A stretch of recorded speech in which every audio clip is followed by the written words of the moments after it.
Uma boa noite, está começando o programa do SIMP aqui nos canais 9 da Viacabo e 14 da NET, aqui na TVC.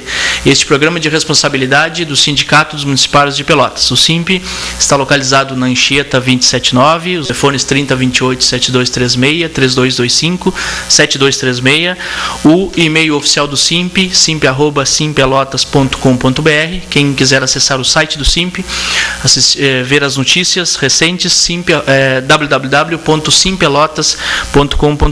Quem quiser seguir o SIMP no Twitter, acesse twitter.com/simpelotas. Quem tiver Facebook, procure por SIMP Pelotas. Além deste programa aqui às sextas-feiras, às quintas-feiras, às 18 horas, na 104.5 FM, o SIMP apresenta o seu programa de rádio. O programa Voz Trabalhadora, que também pode ser ouvido pelo site da Radiocom, que é www.radiocom.org.br. Este programa, assim como outros vídeos, da política sindical do SIMP, podem ser encontrados no canal de vídeos do YouTube do SIMP, que é youtube.com/simpelotas. Então, a partir de segunda-feira, este programa que está sendo apresentado ao vivo estará disponível também no site do SIMP, simpelotas.com.br, e no canal de vídeos específicos do SIMP, youtube.com/simpelotas. Assim como eu tinha já colocado de tarde no Facebook, o SIMP hoje está com um convidado, que é o presidente da ADUFPEL, a Associação dos Docentes da Universidade Federal de Pelotas, o Sérgio Barum Cassal. Boa noite, Sérgio. Obrigado pela presença. Boa noite, Douglas. Boa noite pelo convite. Boa noite aos telespectadores da TVC, Canal 20, Canal 9.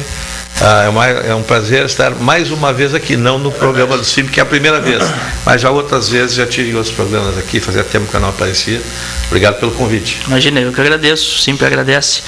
Foi um convite meio urgente, assim, Hoje à tarde já falei também busquei falar com a Fabiana Tejada também, primeira vice-presidente, da ADUFPEL, mas aí veio o Cassal aqui, para falar sobre a greve na universidade, também outro fato que está gerando aí alguns questionamentos por meio dos jornais, que é a questão da legitimidade, digamos assim, da eleição para a reitoria na Universidade Federal. Então, tudo isso a gente vai debater aqui ao longo do programa. Primeiro, ressaltar que estamos dentro de um prazo eleitoral, de um calendário eleitoral. Isso limita algumas questões aqui na TV, nos nossos programas. Principalmente ressaltar o nome de candidatos, que já candidatos agora na próxima eleição. E também uma outra questão que está bem relacionada aos servidores e às servidoras, que é a questão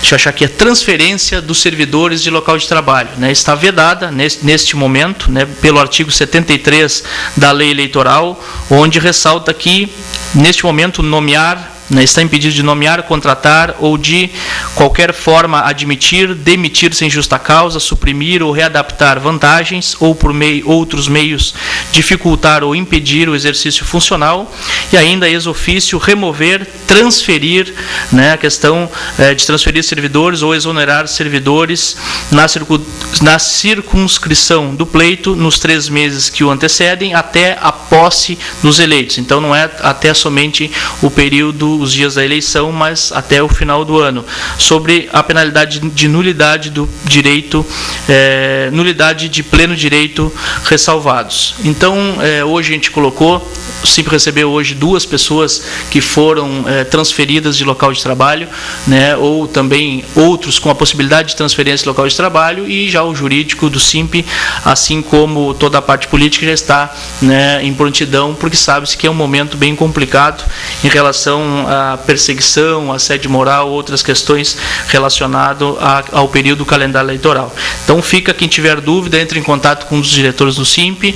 De segunda a quinta-feira, às 10h30, os advogados do SIMP estão ali na sede do SIMP, ou para aqueles sócios na parte da tarde, podem marcar também junto ao escritório dos nossos advogados. Então, quem tiver dúvida, entre em contato aí com a direção do SIMP. Mais uma questão antes de começar o papo aqui com o Cassal, né, que tinha ficado da semana passada sobre a falta de professores nas escolas municipais. Uma matéria que o SIMP fez, saiu no Diário da Manhã, está aí também no site do SIMP, Facebook, foi publicado também no Twitter. As pessoas que têm o e-mail cadastrado, quem não tiver, pode cadastrar pelo simp@simpelotas.com.br para receber diariamente as nossas matérias. E o SIMP fez um levantamento de falta de professores nas escolas municipais. Foram 30 escolas, né, que a gente conseguiu ressaltar, fazer estatística com falta de professores. Alguns exemplos, por exemplo, como a escola Piratinino de Almeida, com falta de professor de arte para a 5ª e 8ª série, também de servidores, né, funcionários, monitores e 2 merendeiras à noite. Santa Irene, falta de professor de matemática à tarde. O Mário Meneghetti, vespertino, ensino religioso e arte, 5 horas. Monitor, oficial administrativo e merendeira. Geografia para o turno da manhã, 15 horas. Arte e educação física para amanhã, 10 horas cada. Substituto para a tarde. A limpeza é terceirizada e disponível para a escola somente pela manhã. Tarde e noite não tem limpeza. E em momentos críticos, os alunos, direção e professores limpam em mutirão. Biblioteca fechada, Projovem com 56 alunos matriculados e sem professor. Escola Saldanha da Gama, falta de professor de arte, ensino religioso, educação física para os turnos da manhã, tarde, geografia para amanhã. Escolas infantis, por exemplo, Lobo da Costa, falta para o berçário. Nelson Abbott, falta para o berçário também. Servente, merendeira. Outras escolas que a gente pode ressaltar aqui, a escola Brum de Azevedo, inglês para os turnos da manhã e da noite. A escola Rafael Brusque, que não tem professor de inglês desde o começo do ano. Também a escola Alcides do Fragata, Alcides Mendonça Lima, que também não tem professor de matemática para a 6ª série desde o início do ano. Tudo isso foi uma matéria que a gente fez com base em vários projetos que passaram recentemente, ou seja, dia 5 na Câmara de Vereadores, onde contratava uma série de servidores, mais de 200 servidores, né, onde não houve nenhuma justificativa para a maioria dos contratos administrativos, né, não houve fundamentação da real necessidade desses contratos.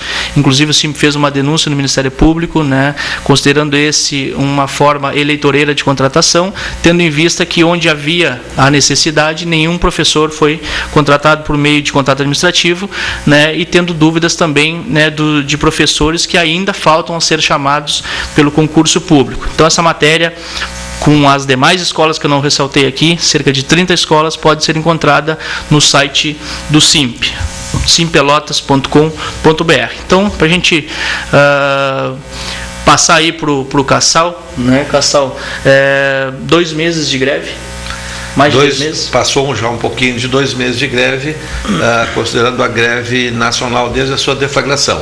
Claro, já que aqui em Pelotas nós aderimos à greve depois por uma questão local, né, que era a questão da eleição para reitor.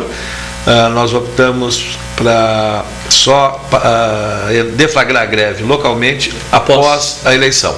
Isso aconteceu no dia 25, foi a segunda-feira, imediatamente após o término do segundo turno da eleição para reitor, da consulta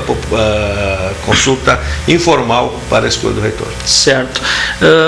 Só para contextualizar um pouquinho, Cassal, a DUFPEL, seção sindical do Andes, né, é filiado ao Andes, ressaltar isso, como é que é essa questão seguinte, aí de autonomia Andes, em relação à questão nacional? Tá, o Andes é um sindicato nacional. Tá?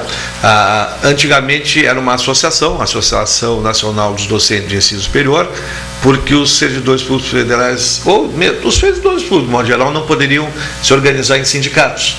Então nós tínhamos uma associação nacional. Quando foi permitida a criação de sindicatos, a ANDES, que era uma associação, se transformou em sindicato. Mas o nome ANDES já era uma marca bastante forte, bastante conhecida, então foi mantido como nome, não mais como sigla. Claro. ANDES, Sindicato Nacional. Sindicato Nacional dos Docentes do Ensino Superior. E é um sindicato que abarca, né, abriga os professores de ensino superior de todo o Brasil tanto federais quanto estaduais e particulares. Claro que entre as particulares a nossa penetração é muito pequena. O Simpro normalmente tem maior penetração. Nas universidades também, não só nas escolas privadas, mas nas universidades também. E nas privadas, principalmente o Simpro, nas estaduais, o ANDES já tem uma penetração um pouquinho maior. Mas o grosso da nossa base está nas universidades federais. E as associações locais, que era o caso da DUFPEL, também era uma associação, se transformaram então em seções sindicais do ANDES. Então nós não somos um sindicato filial, local filiado a um sindicato nacional. Nós somos uma célula desse sindicato nacional, somos parte. Temos um grau bastante grande de autonomia, de independência em relação ao nacional, mas somos uma parte do ANDES, não somos filiados ao ANDES, somos uma parte dele. No caso, assim, em relação a essa questão de autonomia, pode o ANDES definir por uma greve e a DUFPEL não encaminhar a possibilidade de greve, ou não tem essa autonomia? Assim? A greve nacional ela sempre é deliberada nacionalmente pela maioria das seções sindicais. Se a maioria das seções sindicais forem favoráveis à greve, então se deflagra a greve. Se a maioria for contrária, como aconteceu ano passado, não sai greve.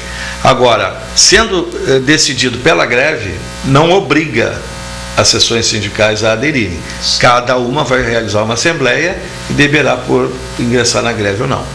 Há um respeito do Sindicato Nacional pelas questões locais. Específicas de cada local. Mas o que levou a greve? Talvez dar esse contexto aí para quem assiste aqui a TVC. Lembrar aqui que nós estamos sem a tarja ali com os nomes, né, e também o telefone, quem quiser mandar uma mensagem, contribuir com o programa, 9155-2080. Hoje é somente este número e que já está chegando aqui possivelmente, ou seja, até no teu, né, Casal? Então, 9155-2080. Quem quiser contribuir aí, como sempre faz aí ao longo dos nossos programas, mande uma mensagem, uma pergunta para o Casal, uma questão específica aqui sobre a questão da política do SIMP. Então, o que deliberou? A greve, e isso a gente sempre repete, e a população às vezes pode pensar que é só um discurso vazio, mas é uma verdade. A greve, ela é o último recurso do qual a gente lança a mão. Tanto que nos últimos anos, nas federais, nós temos segurado, e faziam 7 anos que não tínhamos nenhuma greve, a última greve foi em 2005, mas acontece que o governo federal tem se mostrado surdo às nossas reivindicações. Em primeiro lugar, eu gosto de frisar sempre que os governos federais, desde Collor, eles não cumprem a Constituição. Existe um artigo na Constituição que obriga o governo federal a, anualmente, em 1º de janeiro, conceder um reajuste linear para todo o funcionalismo civil e militar, tá? No mesmo índice e que reponha a inflação do ano anterior. Isso nunca foi cumprido.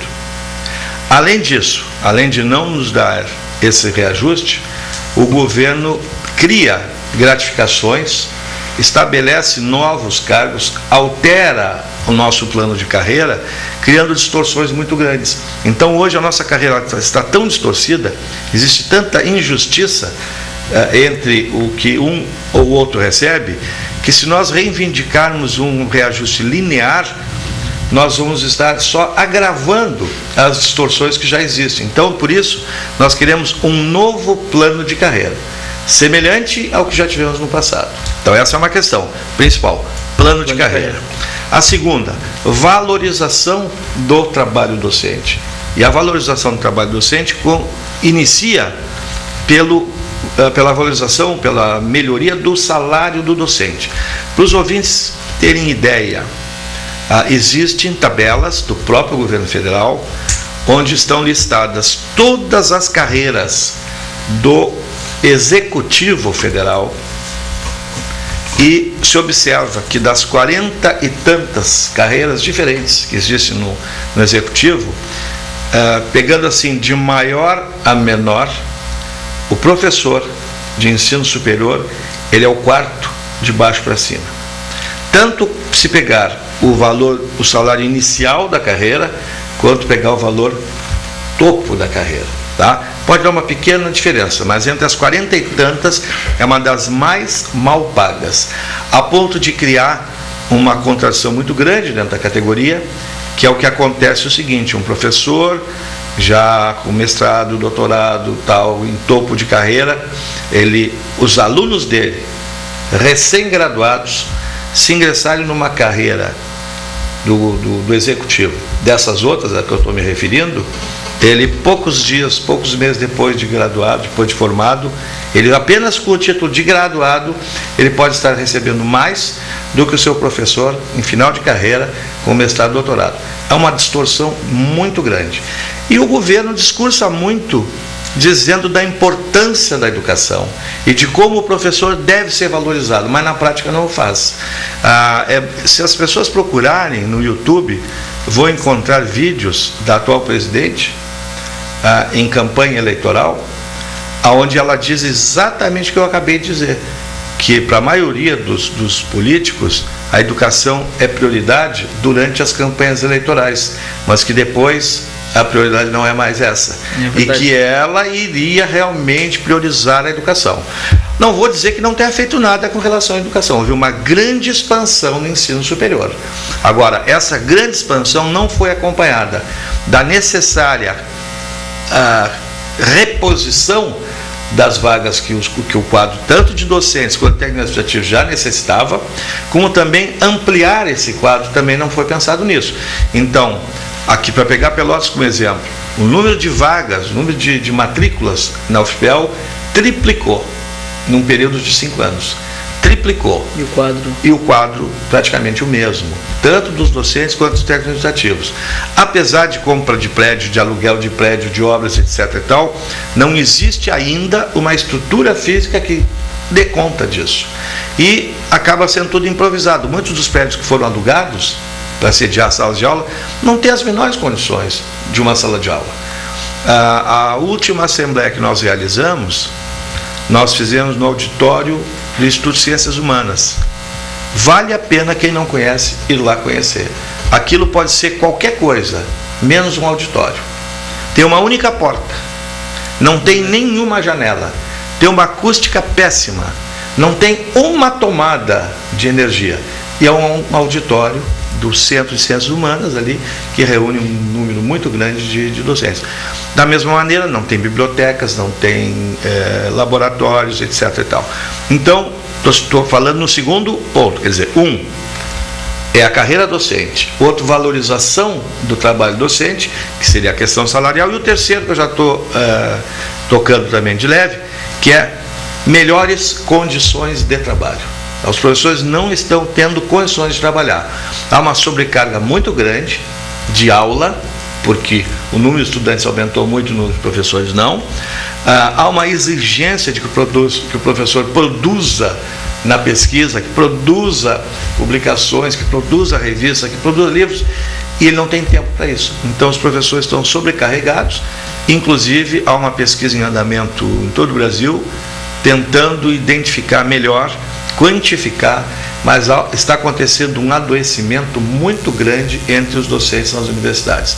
Adoecimento geralmente de ordem emocional, pela pressão, e que em alguns casos tem produzido doenças mentais sérias, inclusive muitos casos de depressão e alguns casos também de suicídio, porque a pressão é extremamente grande, é grave mesmo, né? Não é uma coisa que a gente conte assim para tentar alarmar, né? Claro. Não, é uma situação muito séria, também acompanhada de uma certa frustração e de uma certa decepção, porque o profissional opta por uma carreira no serviço público, que é uma carreira que ele era oferecida com uma série de condições que lhe davam segurança, estabilidade, tranquilidade. E ao longo do tempo as regras vão sendo modificadas e ele se vê prejudicado. Por exemplo, os professores aposentados, e eu me incluo entre esses, eu já estou aposentado, eles ficaram numa situação muito ruim, porque a carreira foi sendo alongada, foram sendo criadas classes acima. Então um professor que se aposentou no final da carreira ou próximo do final da carreira, hoje ele já está no meio da carreira. Então, na realidade, está havendo um rebaixamento dos docentes aposentados.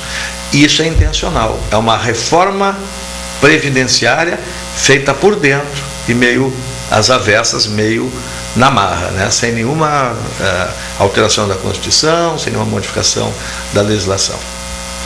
Pois então, guardadas as proporções, né, a gente ouvindo o Cassal, pode-se fazer uma relação direta, né, com os servidores, no caso dos professores municipais, né? O ensino todo, eu acho que o ensino geral, em todos os níveis está de valorização, muito maltratado. O Cassal fala na questão de campanha eleitoral, né? A gente está entrando num processo eleitoral e pode-se falar muito tranquilamente do governo Fetter e especificamente do prefeito Fetter, porque não é candidato, né? Onde em relação ao piso nacional, né, no debate de 2008 ressaltou que lei cumpre-se, né? Lei no caso da lei do piso nacional cumpre-se, né? E até este momento, né, o padrão salarial de um professor aqui R$331 e uma base de cálculo de 504, onde devia ser no mínimo 725,50.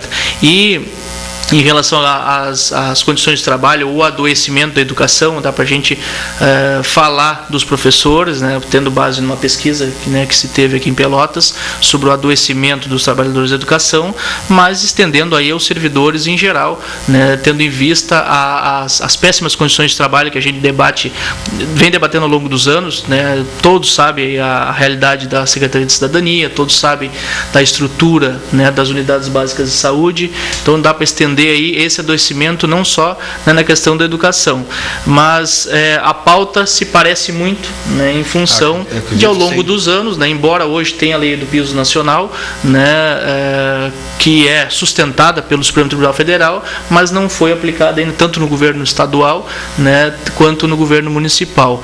Então temos essa proximidade muito, né, como eu digo, guardadas as proporções de padrões salariais, mas a defasagem histórica, né, tendo em vista de que não se tem nem a reposição da inflação. No caso dos servidores, né, no governo Fetter, houve a reposição da inflação, só que os padrões salariais estão abaixo do mínimo nacional, então aumenta o padrão e diminui o complemento.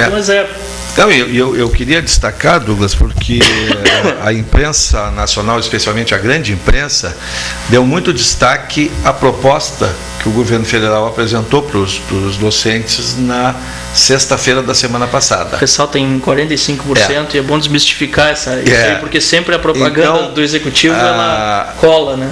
Para vocês terem uma ideia como é que o pessoal do governo trabalha, o Comando de Greve Nacional estava reunido com os representantes do governo, recebendo a proposta, e essa proposta já havia sido distribuída para a imprensa. Então já estava na internet, já estava nas redes sociais, já estava em alguns jornais a proposta. E qual é a manchete principal, entre outras, né? Os professores das universidades receberão até 45% de reajuste. Ora, qualquer categoria que conseguisse um reajuste de 45% hoje, estaria comemorando, com certeza. Mas o que não é dito? E a maioria das pessoas não tem acesso ao jornal para poder ler com mais detalhamento, entender. 45% em 3 parcelas. Uma em 2013, outra em 2014, outra em 2015. Segundo, os percentuais não são iguais para todos os professores. Então, quem é que vai receber esses 45% daqui a 3 anos? Somente o pessoal que está no topo da carreira, são os titulares, professores titulares com doutorado. Hoje, esse número é 10%. Pela proposta, faz parte também da proposta do governo, da nova carreira, esse número poderia chegar a, no máximo, 20% da categoria. Mas aí se faz o seguinte cálculo: quanto é a inflação no Brasil hoje? Ela varia, claro, mas não desapareceu totalmente a inflação, como costuma se dizer. Nós ainda temos inflação. Então se pegou a média dos últimos 30 meses e se fez uma projeção, considerando que continue a mesma coisa, e a tendência é que piore. Se continuasse no mesmo avanço da inflação, esse reajuste de 2013 seria totalmente consumido pela inflação, o de 2014 também e o de 2015 também. Então, ao final, em 2015, se a inflação se mantiver no mesmo patamar, o que nós veríamos? Uma percentagem muito pequena de docentes teria um aumento real de 5%. E os outros todos teriam grandes perdas, podendo chegar até a 8% a perda, não o ganho. Então é uma proposta absolutamente inaceitável. Sem contar que ele não tocou nada no restante. Na questão da carreira, apresentou uma proposta esdrúxula em que a mudança de um nível para o outro tem percentuais que não tem lógica nenhuma. Em alguns casos, ao passar de um nível para o outro, há uma variação de 5%. Noutros, há uma variação de 21%. Noutras de 12%. Ninguém entende e eles também não explicam como é que fizeram aquilo. Né? Não tocaram em nenhum ponto na questão da reposição de vagas, na melhoria das condições de trabalho, nada disso. Essa é uma proposta que trata única e exclusivamente da questão da carreira, não aceitando nenhuma das nossas criticações, e na questão salarial, eles jogam para a imprensa uma informação distorcida e falsa, para dar a ideia de que estão concedendo algo e não. E ainda dizem mais, a secretária do Ministério do Planejamento diz textualmente o seguinte... Ela que é a negociadora do... a Miriam Belchior.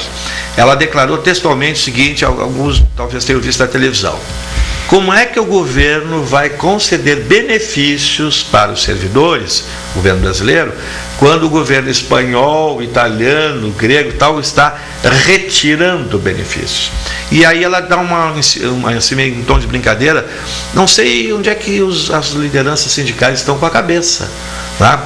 Só que ela não diz, e insiste também em jogar para a população que este, entre aspas, aumento custaria aos cofres da União 3,9 bilhões de reais. E eles falam 3,9 bilhões de reais, sem dizer, ao longo de 3 anos. Tá? E sem falar para a população, o que a população precisa saber, que hoje o governo paga 2 bilhões de reais por dia, só de juros para banqueiros. O governo abre mão de impostos em favor da indústria automobilística. Destina verbas fantásticas do dinheiro público para financiar a Copa do Mundo, que é privada, porque a FIFA é uma entidade privada, a CBF é uma entidade privada, os clubes de futebol são entidades privadas. Então são bilhões e bilhões de dinheiro, de reais, que são públicos e estão sendo transferidos para a iniciativa privada. Aí falta dinheiro para a educação, falta dinheiro para a saúde e falta dinheiro para a segurança. E o governo vem publicamente e diz que não tem recursos. Recursos tem. Só que hoje, quase metade de tudo que o governo federal arrecada vai para banco, numa dívida absolutamente espúria, ilegal, algumas vezes, outras vezes inconstitucional, mas toda ela absolutamente imoral, porque é inadmissível que um país deixe o povo morrer nos corredores de pronto-socorro por não ter recurso e transfere bilhões e bilhões diariamente para banqueiros. Os países que fizeram a auditoria da dívida, como a Argentina, Equador e Grécia, receberam com a maior tranquilidade, assim, por parte dos bancos, uma benesse. Os bancos abriram mão de 70% do seu crédito, de 80%, prova de que esse dinheiro eles não têm direito realmente, né? Mas precisa ter vontade política de fazer isso. Agora, por que não fazem? As pessoas poderiam perguntar, por que os nossos parlamentares não fazem auditoria? Porque a quase totalidade deles tem as suas campanhas eleitorais financiadas por bancos, fundos de pensão, seguradoras, etc, etc. E por isso que a auditoria não sai. E por isso que falta dinheiro justamente para as questões sociais. Muito bem, estamos com um bom papo aqui com o Kassal, né, que é presidente da Dufpel. Vou ressaltar aqui sempre o nome aqui, que tem a nossa tarja ali para deixar o nome do Kassal ali presente no nosso programa. Quem quiser mandar mensagem, 9155-2080. Vou pegar mais alguns elementos aqui né, alguns informes, mais algumas pautas dos servidores, e estamos conversando com o Cassal aqui sobre a greve na UFPEL, greve nacional aí das universidades, a proposta do governo nacional, o desejo, né, dos trabalhadores da educação das universidades, né, universidade pública e também a universidade estadual também está incluída, algumas, ou tipo a Unipampa? Não, né, essa greve que o ANDES está tocando agora, ela é uma greve específica dos docentes das federais, né? Agora, também não podemos esquecer que nesse momento em que praticamente todas as universidades federais estão em greve, apenas Rio Grande do Norte e uma outra que eu não recordo o nome agora não estão em greve.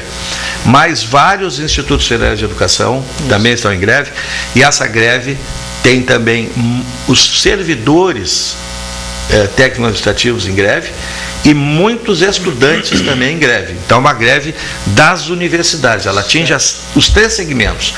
Aqui, localmente, nós pretendemos, na segunda-feira à tarde, realizar uma reunião entre os 3 comandos, docentes, técnico-administrativos e estudantes, até para que as ações daqui para frente sejam organizadas de forma conjunta, porque nós temos pautas diferenciadas em alguns aspectos, mas a defesa da universidade, a qualificação da universidade, isso são pautas comuns, e nós vamos trabalhar juntamente para obter isso aí. Muito bem, já voltamos aqui com o Cassal para falar, né, de um outro tema que está bem relacionado aí à questão da universidade, da UFPEL, que foi a eleição para reitor, né, uma eleição que encerrou um ciclo aí de cerca, acho que de 20 anos do César Borges, ou do grupo do César Borges. Lembrar que o SIMP apoiou, né, os sindicatos municipais apoiou a chapa do Mauro Delpino, não só o SIMP, mas o movimento social, o movimento sindical apoiou a chapa do Mauro Delpino, e agora surge nos jornais aí, né, questionamentos sobre o processo eleitoral, e o Cassal vai nos falar um pouquinho como é que a UFPEL está vendo esses questionamentos. Mas informes que já demos em outros programas aqui, né, também pode ser encontrada uma matéria no site do SIMP, também quem tiver Facebook, que é sobre os precatórios, também RPVs e pagamento preferencial, né? Ressaltando a todos primeiro o que é o precatório, que é uma formalização de uma dívida, né, do município, Estado ou União para uma pessoa, né, e a garantia de que um dia aquela dívida será paga, né? E embora estejamos aí muitos trabalhadores há cerca de 15 anos, 18 anos até 20 anos esperando aí por este pagamento, né, em alguns casos, em alguns precatórios. Mas ressaltar, né, primeiro, uma mudança que houve em 2009, né, a partir de uma emenda constitucional que alterou o artigo 100, inciso 2º, onde para aqueles que tiveram completado 60 anos de idade, depois de 9 de dezembro, terão direito à preferência aqueles que tiverem completado 60, terão direito a um pagamento preferencial quem completou 60 anos até a formação do precatório, até o dia 9 de dezembro de 2009. Então, quem tiver alguma dúvida ou quem conhecer alguém que tem um precatório, temos aí Plano Verão, Plano Bresser, Plano Collor, temos aí também precatórios da Pedreira, o Suzão. Quem tiver algum precatório ou sabe de alguém que tenha precatório, né, que tiver 60 anos, inclusive, completado até o dia 9 de dezembro de 2009, que entre em contato lá com a direção do SIMP, especificamente com os advogados do SIMP, de segunda a quinta-feira, para a gente proceder um pagamento preferencial, né, tendo em vista a questão do Estatuto do Idoso. E também tem nessa matéria que o SIMP ressaltou, garantido o pagamento preferencial para além daqueles que completam 60 anos, aquele que sofre de alguma doença elencada, tipo tuberculose ativa, alienação mental, neoplastia maligna, cegueira, esclerose múltipla, hanseníase, paralisia irreversível, incapacidade, cardiopatia grave e tantas outras aqui, né, que está na matéria do SIMP. Também doenças que não estão elencadas ali também podem ser avaliadas de forma específica para ver se entra no pagamento preferencial. Mais um outro tema aqui, uma outra pauta, sobre a questão dos vales transportes dos servidores da zona rural. é uma pauta que o SIMP já vem debatendo há mais de um ano, e a gente ressaltou aí que ainda com o secretário anterior, a secretária Marilúcia de Educação, já havia sido feita uma reunião, né, além do secretário, com o secretário de Transportes, o Flávio Gaston, e também representantes da empresa Bosenbecker, que é onde tem problema aí com a questão do Vale Transporte dos servidores da zona rural. Naquela reunião ficou estabelecida que a renovação das carteirinhas se daria de forma anual, tendo em vista que até então era semestral. Não seriam mais os professores e servidores que deveriam ir até a sede da empresa para a renovação, mas sim a própria SMED, que recolheria os documentos e os levaria até a empresa. E que a passagem não teria mais o valor nominal, mas sim expressão meia passagem, mais o local de destino, pois quando havia reajuste da tarifa, havia necessidade de apresentar a passagem mais a diferença do valor, pagando tal diferença o servidor do próprio bolso. E que no Vale Transporte em si não custaria mais a numeração específica que restringe o uso somente do portador da carteirinha. Todos estes encaminhamentos que foi dado há mais de um ano não foi respeitado por parte da SMED e também da Bosenbecker. Então o SIMP pediu outra vez reunião agora com a secretária Marilúcia, de novo com o Flávio Gaston do Trânsito e também com um representante da Bosenbecker, para que seja respeitado o que já havia sido deliberado à reunião anteriores. Então, o que se objetiva nessa reunião, ressaltando mais uma vez, que deve ser o mesmo procedimento da Bosenbecker, deve ser o mesmo das demais empresas, sem exigência de carteirinhas, validades e complementação de valores. Ressalta-se que a prefeitura, geralmente quando tem o reajuste, né, que passa para janeiro, a prefeitura já comprou o vale pelo valor antigo, e em janeiro os professores, provavelmente neste ano, que se tenha que recuperar aí em função da greve, irão trabalhar em janeiro, terão que pagar no mês de janeiro a diferença desse vale, né, para que eles possam ir aí até se deslocar até o local de trabalho. Também mais uma questão que foi ressaltada sobre, o SIMP vem ressaltando a questão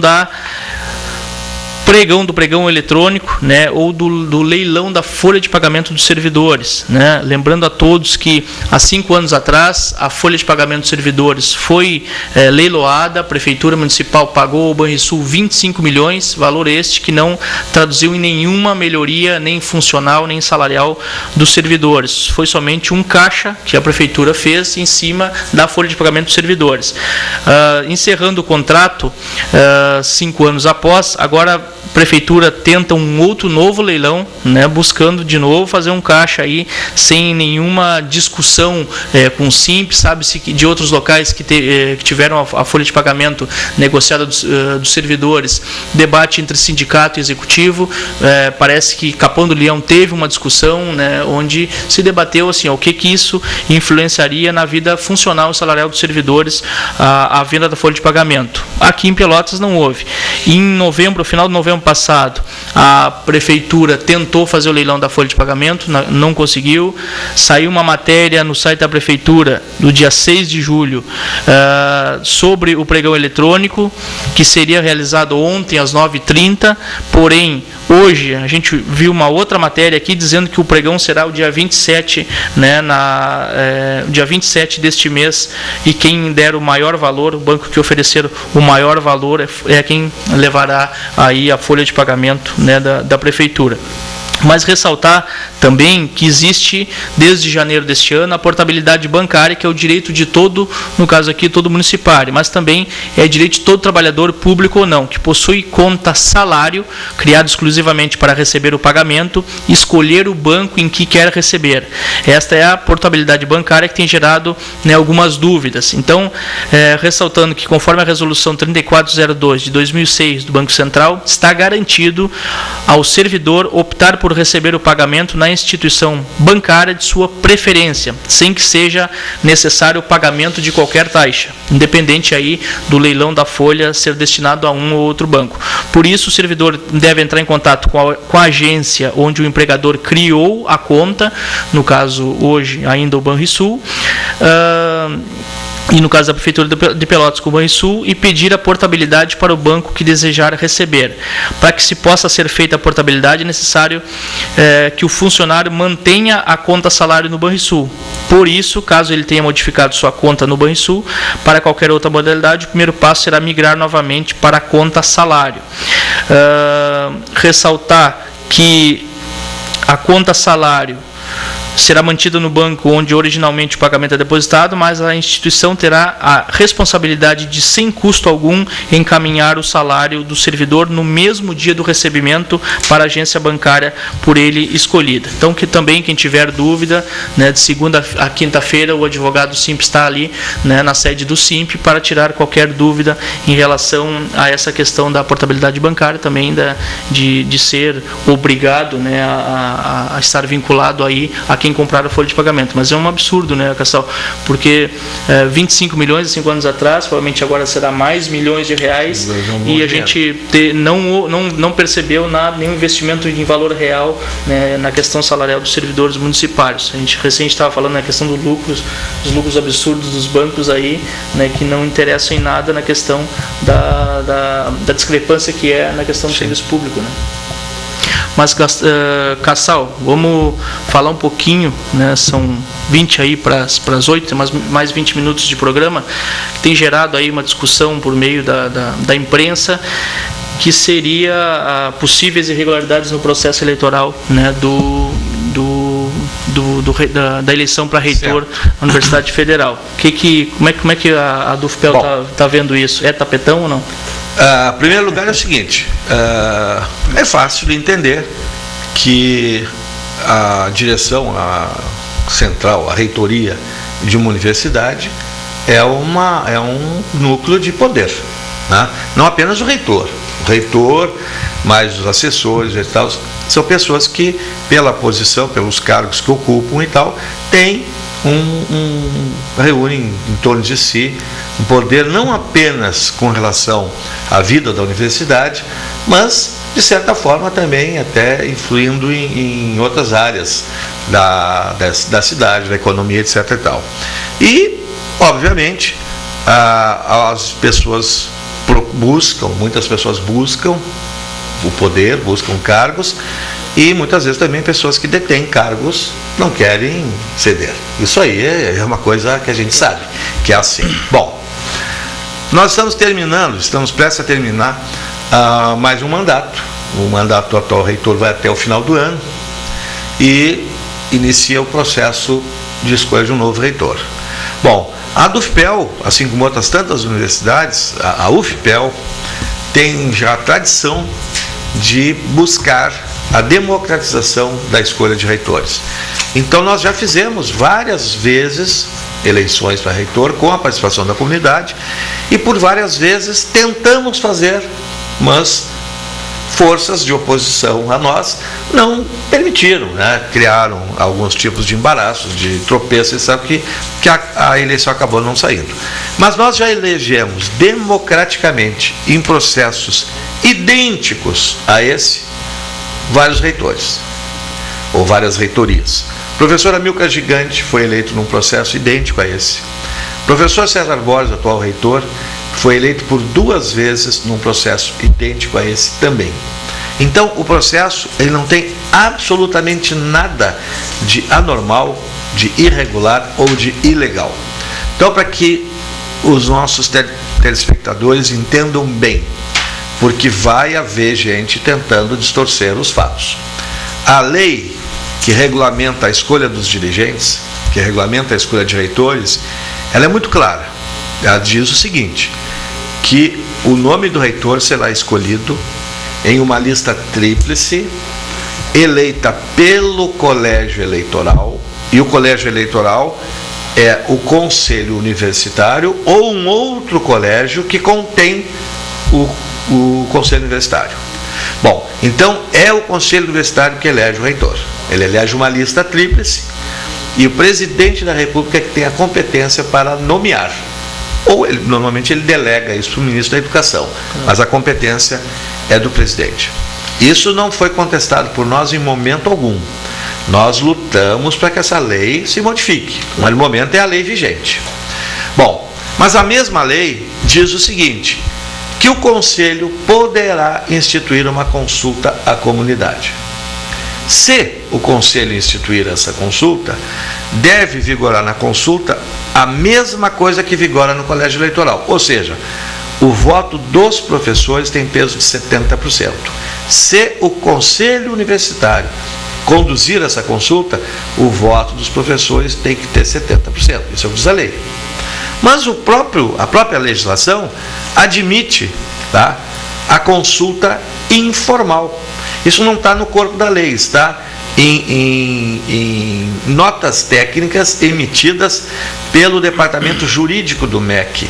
Lá em 99 tem uma, agora em 2011 teve outra. Assim, é uma nota técnica, ela faz a interpretação da lei. E nessa nota técnica, em ambas, de 2009 e 2011, está bem claro.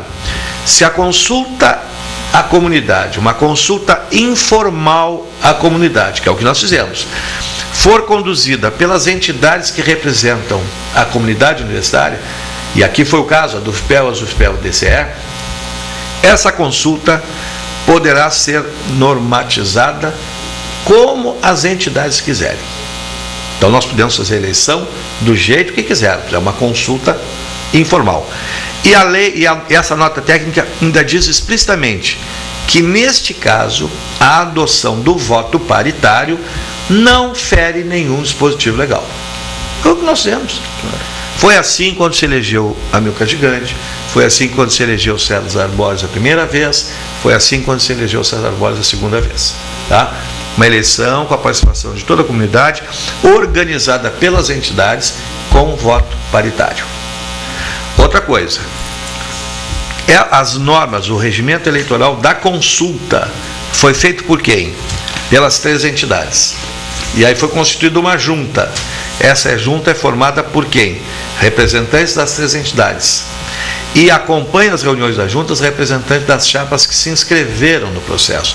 As 6 chapas que disputaram essa eleição, ao se inscrever, elas receberam cópia desse regimento e assinaram um termo concordando com aquilo ali. Então, eu não consigo nem imaginar que algum dos concorrentes, que alguma das chapas concorrentes fosse negar agora, depois da eleição, o que já havia... a regra que foi seguida. Bom, mas o que aconteceu? Surpresa nossa. Uma servidora fez uma representação junto ao Ministério Público questionando a legalidade da eleição.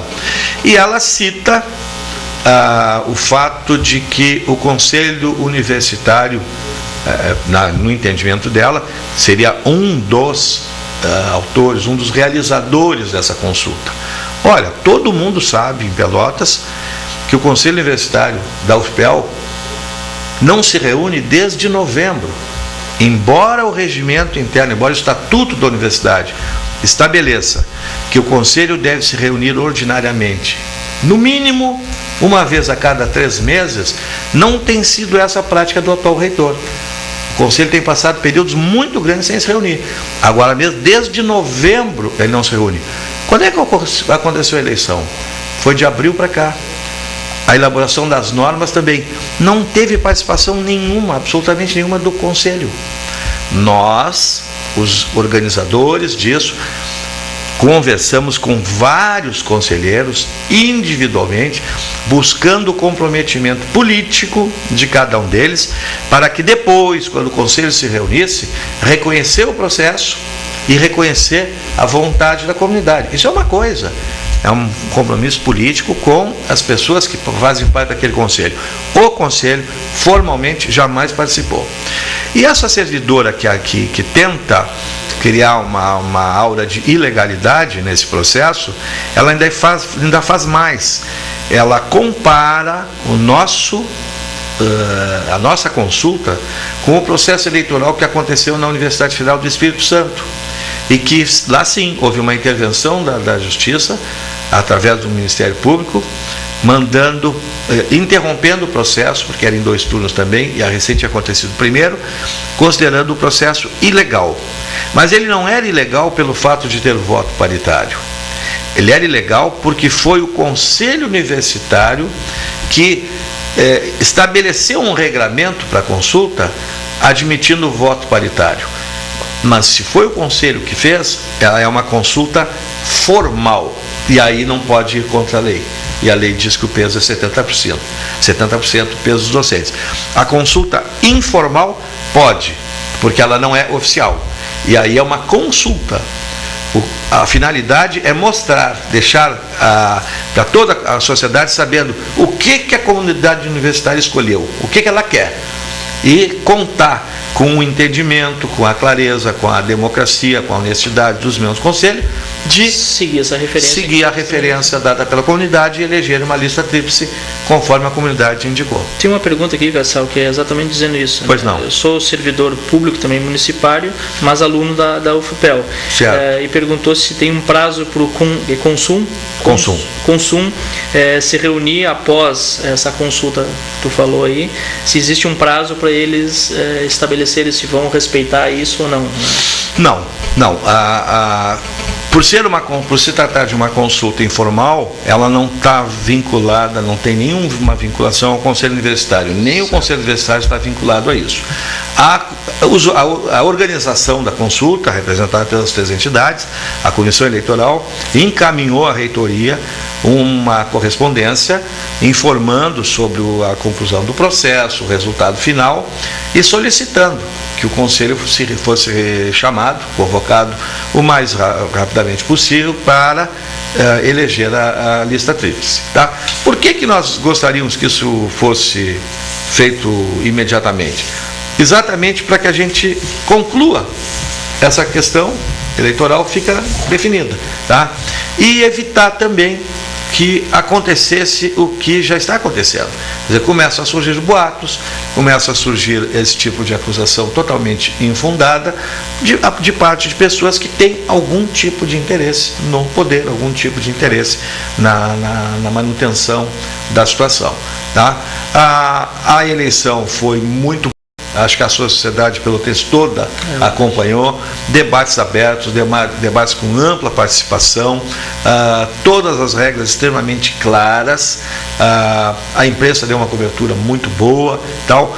Não houve absolutamente nada de irregular, absolutamente nada de ilegal. Tá?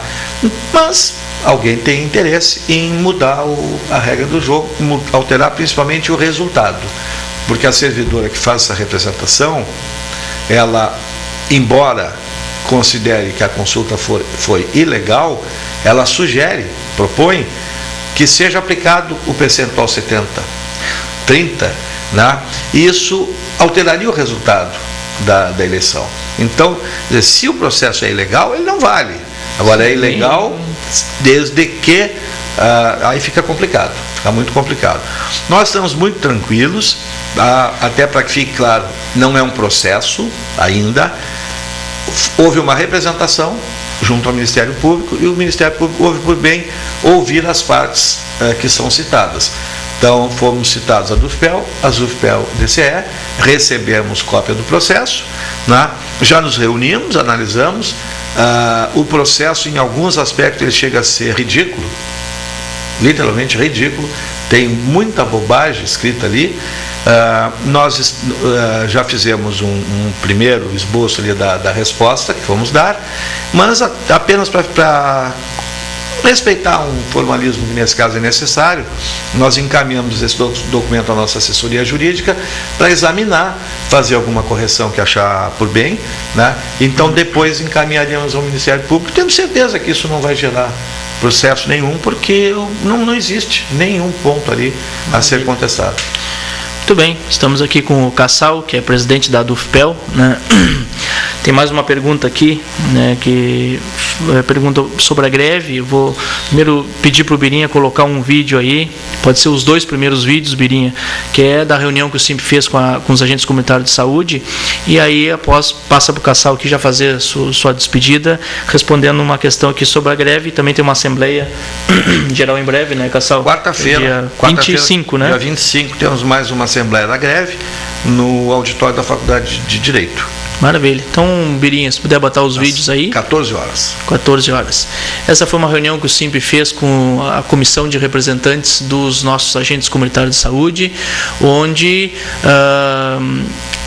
foi um preparatório para uma reunião que se teve o dia 17 com representantes da Secretaria de Saúde, onde a gente debateu a questão dos incentivos para os agentes comunitários de saúde, né? A questão é que ficou deliberado que a Procuradoria do Município, por meio da Procuradora Daniela, pudesse contribuir com a elaboração de uma minuta de um projeto de lei, onde essa referência seria usada como uma pauta para os candidatos à Prefeitura.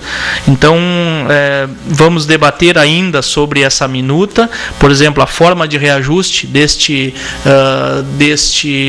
do incentivo, né, se o reajuste vai ser com base nos servidores, do reajuste anual dos servidores, ou se o reajuste vai ser com base na portaria, também nacional, que todos os anos ela é reajustada. O último ano foram 16%, seguiu aí basicamente a questão do salário mínimo nacional.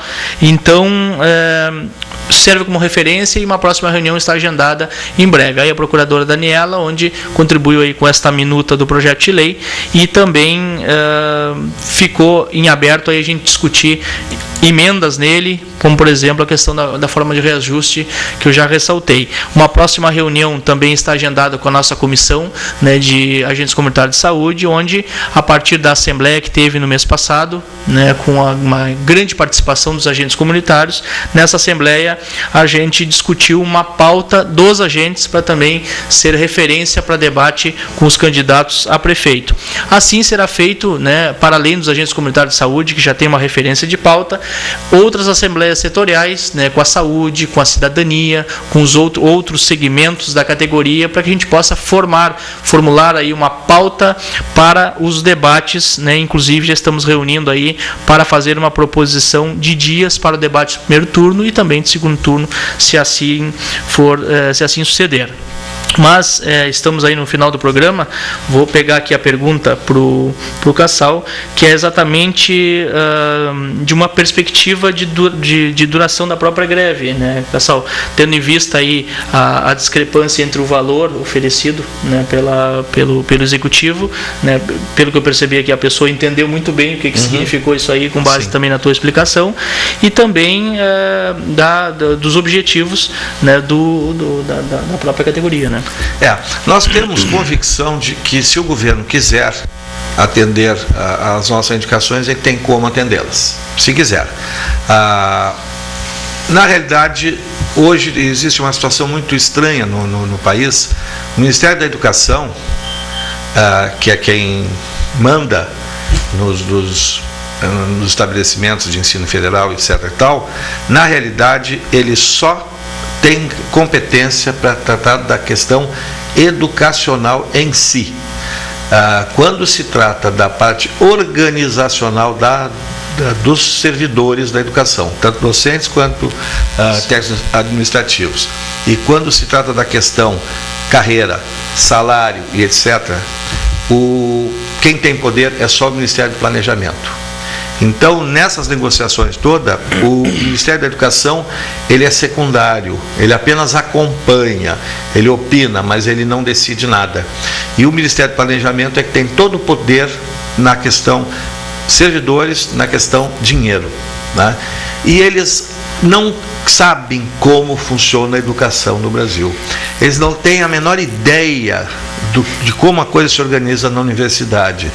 É tão absurdo que um professor, numa das reuniões, disse para a secretária: a senhora sabe que um professor de ensino superior, início de carreira, em 20 horas, ele não recebe o piso nacional de salário que foi estabelecido para o ensino fundamental? Ela ficou surpresa porque ela realmente não sabia disso, e é verdade. Um professor graduado em 20 horas recebe menos que o piso nacional de salário. Tá? Então, é complicado. Prever, para responder à pergunta do ouvinte, prever tempo para greve é muito difícil. Claro. Porque se o governo realmente estiver interessado em negociar, a greve se resolve rapidamente. Basta ver que greve na Receita Federal é rapidamente resolvida. Greve nos bancos, rapidamente é resolvido. Por quê? Porque o patrão tem interesse em resolver. Educação não é prioridade. Infelizmente é isso. Educação não é prioridade. Então o governo não tem pressa de resolver.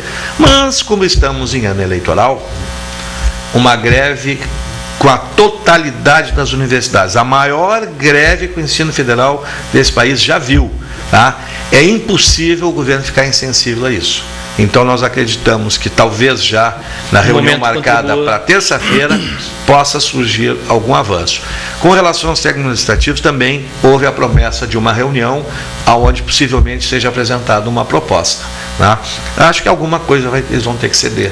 E por parte dos docentes, eu acho que nós já cedemos demais. Eles podem nos matar pelo cansaço, pela exaustão, mas acho que desistir, abandonar a luta, acho que vai ser muito difícil. Maravilha. Cassal, muito obrigado pela tua participação, contribuição aqui com o programa. Agradeço muito por esse espaço, porque para nós é importantíssimo a gente poder trazer esclarecimentos para a sociedade. Prazer estar aqui contigo, o SIMP parceiro, já nos apoiou, assim como a gente quando pode apoia. Com certeza. E foi uma satisfação. Estamos à disposição. Quando quiser, pode contar conosco aí. Obrigado, Cassal. A última pergunta, que já vou me despedindo e respondendo, que é da Marilane, perguntando: quero saber sobre o piso nacional, se o nosso patrão se manifestou e o Ministério Público resolveu alguma coisa. Então, o Ministério Público deu até o dia 23, ou seja, 10 dias, a partir da sexta passada, para a Prefeitura se manifestar em relação à participação de uma reunião mediada pelo Ministério Público, junto à tripartite, SIMP, Executivo e a Comissão da Câmara de Vereadores, Comissão de Educação da Câmara, para, enfim, debater elementos concretos da aplicação do piso nacional. Como o Cassal ressaltou, que o Ministério Público somente acompanha, a gente entende isso da própria Secretaria de Educação, que não é quem tem o dinheiro, não é quem vai dizer se vai pagar o piso nacional ou não, e sim quem tem que debater isso, o Ministério da Educação. Assim a gente entende da SMED, que não é quem vai dizer que vai pagar ou não o piso nacional, e sim a administração, ou no caso o prefeito municipal. Então esperamos aí até o dia 23 para uma resposta ao Ministério Público da parte do Executivo. Muito bem, vou me despedindo aqui, agradecendo mais uma vez ao Cassal e a quem mandou mensagem. A partir de segunda-feira esse programa está disponível no youtube.com/simpelotas ou no site do SIMP. Uma boa noite a todos e nos vemos semana que vem.